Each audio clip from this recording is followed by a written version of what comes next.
बुआसा थी जो हर वक्त जो रिमझिम के ऊपर इल्जाम लगाती थी और इसने रिमझिम को यहाँ से निकालने का फैसला भी किया था और किसी हद तक ये अपने मकसद में कामयाब भी हो चुकी थी। लेकिन आज परी और बुआसा के ऊपर जो वो ये बात आ चुकी है कि इनको इस हवेली से निकाला जाए, तो ये रिमझिम जो है मुश्किल वक्त में काम आने के लिए तैयार हो चुकी होती है।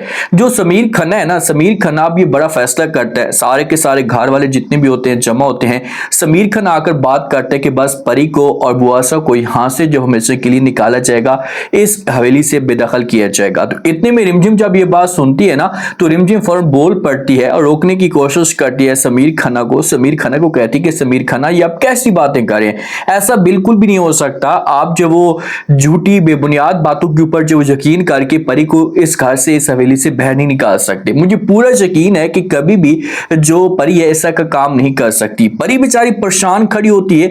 अब परी खुलकर ये बात नहीं बता रही होती, लेकिन इसके चेहरे से ये तासुरात वाज़े नजर आ रहे होते हैं कि भाई इसका किसी किस्म का कोई कसूर नहीं है, इसको इस जाल में फंसाया गया है।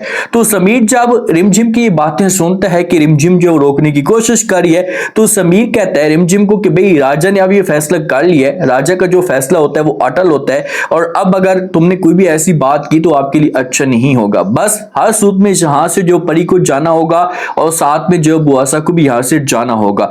अब जिस हिसाब से रिमझिम सपोर्ट कर रही है, तो दादो को यहाँ पर सोचना चाहिए कि यार यही रिमझिम थी जिसके ऊपर मैं इल्जाम भी लगाती थी और समीर और रिमझिम को दूर करने की कोशिश कर रही थी, और आज हमारे पर इतना मुश्किल वक्त आया है तो रिमझिम हमारी सपोर्ट करने के लिए तैयार हो चुकी है। तो क्या समीर जो होगा परी को और दादो को इस हवेली से बाहर निकाल देगा? लास्ट में कमेंट सेक्शन में बता।